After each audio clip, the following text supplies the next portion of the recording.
اندازے ہیں۔ اسی طریقے سے پتھر کی جو زندگی ہے، یہ ہمارے پودے ہیں، یہ درخت ہیں، ان کی زندگی ہے۔ آپ غور کریں کہ یہ کیا ہے، آپ بالکل اس کی گہرائی میں جائیں، زندگی تو ہے، لیکن ہم یہ سمجھتے ہیں کہ شاید ان کی زندگی ہماری طرح ہے، اس طرح نہیں۔ یہ آپ بارہا دیکھتے بھی ہوں گے، جو حکماء ہیں ان کے تجربات سے آپ جب فائدہ اٹھائیں تو بے شمار چیزوں سے اللہ کی قدرتوں کا پتہ چلتا ہے۔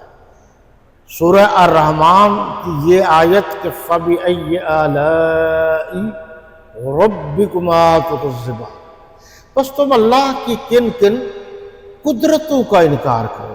مولانا ابوالکلام آزاد رحمۃ اللہ تعالی علیہ نے اس کا ترجمہ لکھا ہے، بس تم اللہ کی کن کن قدرتوں کا انکار کرو، اور عمومی ترجمہ یہ ہے کہ بس تم اللہ کی کن کن نعمتوں کا انکار کرو۔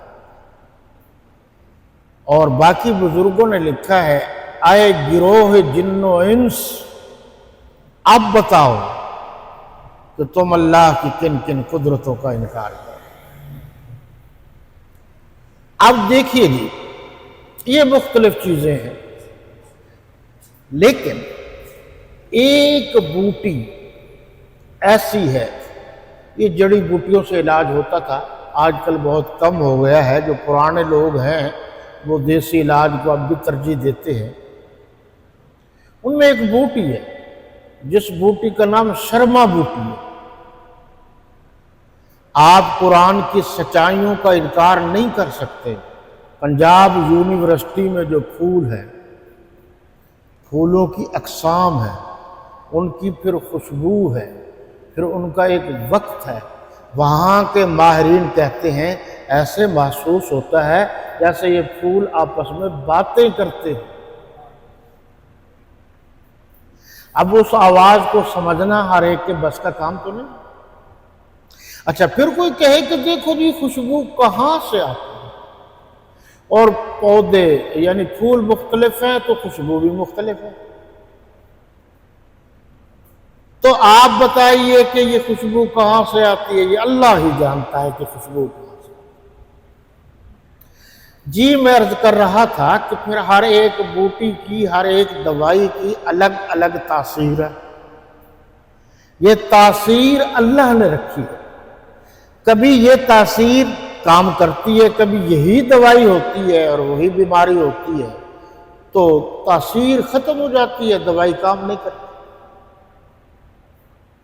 کبھی یہی پانی خوشیاں دیتا ہے، صحت دیتا ہے، اور کبھی یہی پانی الٹی کے لیے بھی استعمال ہو جاتا ہے۔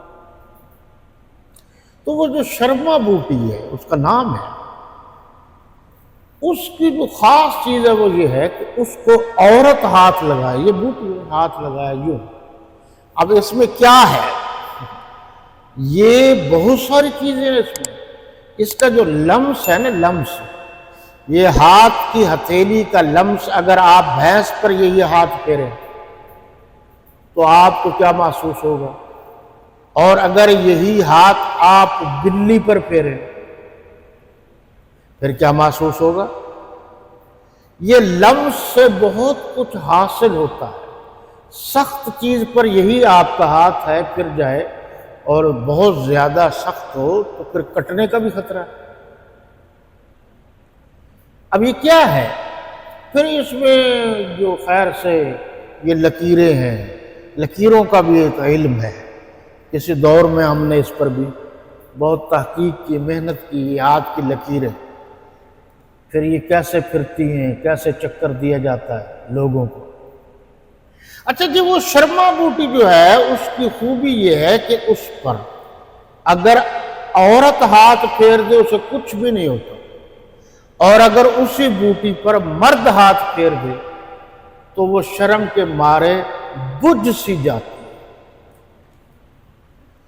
یہاں جو کہا گیا وہ یہ ہے کہ یہودی، آپ کو بتایا گیا تھا حضرت موسیٰ علیہ السلام کا ذکر چل رہا ہے، پھر وہ گائے کی بات ہوئی تھی، پھر وہ قاتل نہیں مل رہا تھا تو پھر گائے کو ذبح کیا گیا۔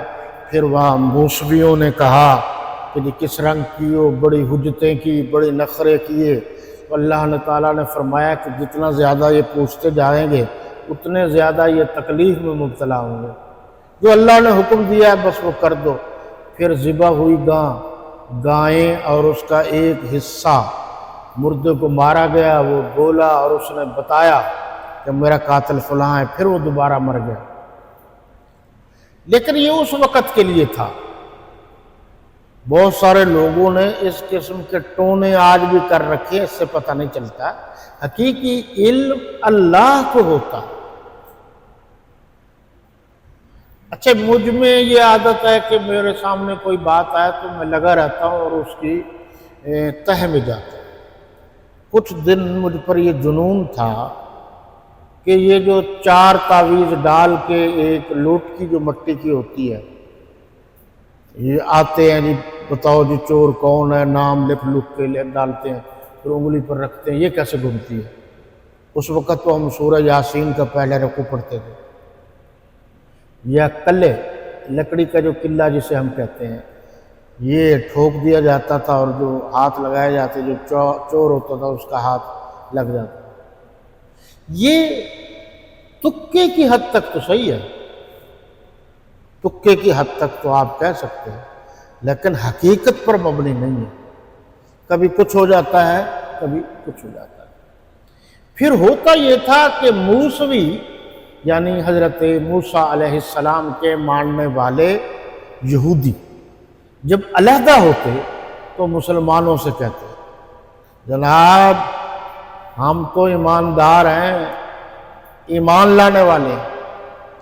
اللہ نے آیت نمبر 85 میں 75 میں بتایا کہ ان پر اعتبار کرتے ہو جو بالکل جھوٹے ہیں۔ مسلمانوں تم ان کو دعوت تو دیتے ہو مگر یہ آپ سے جھوٹ بولتے ہیں، لہذا آپ ان کے جھوٹ سے بھی ہوشیار رہا کریں۔ اور یہ دیکھا گیا ہے کہ بہت سارے مسلمان بھائی جب دوسروں کو دعوت دیتے ہیں تو دوسرا مسلمان کی اس سادگی سے ناجائز فائدہ اٹھاتا ہے، اس سے بھی ہوشیار رہنا ہے۔ وہ میں نے عرض کیا ہے نا کہ امیر المومنین قاتل المشرکین والمنافقین والمرتدین، جناب اعلیٰ استقلال استقامت کے کوہ گراں حضرت فاروق اعظم رضی اللہ تعالی عنہ سے کسی نے کہا المسلم لا یخدع، مسلمان تو وہ ہوتا ہے جو دھوکہ نہیں دیتا۔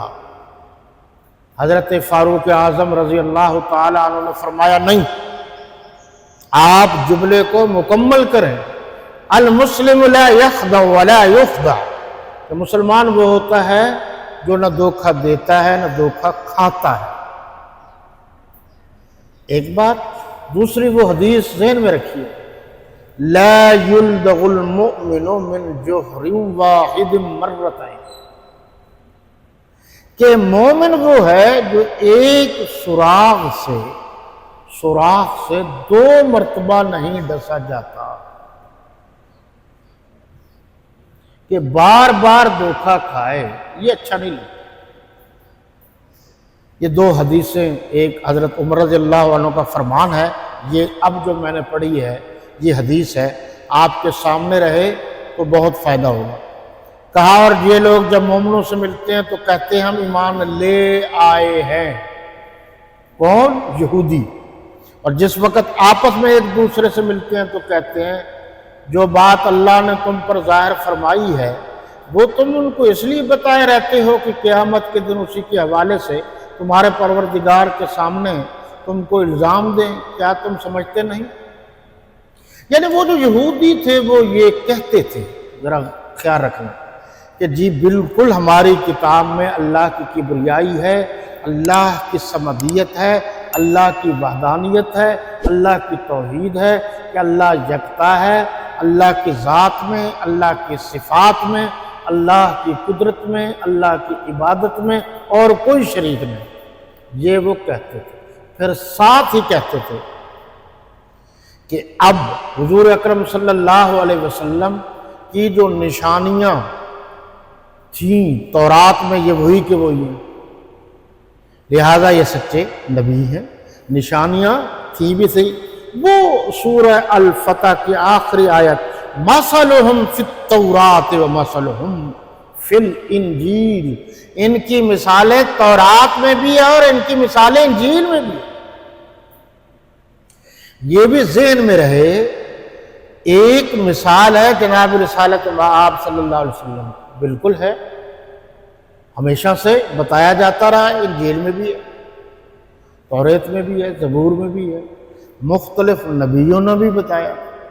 لیکن یہ جو جمع ہے مثلہم فی التوراۃ و مثلہم فی الانجیل، اس میں آپ پوری آیت پڑھیں، یہ لمبی آیت ہے، تو اس میں یہ بتایا گیا ہے کہ ان کی مثالیں، یعنی جس طرح اللہ کے نبی کی مثالیں پچھلی کتابوں میں ہیں، اسی طرح نبی کریم صلی اللہ علیہ وسلم کے صحابہ کرام کی مثالیں بھی پچھلی کتابوں میں موجود ہیں کہ جس طرح یہ چاند ہوگا اسی طرح اس کے دوست ستارے ہوں گے۔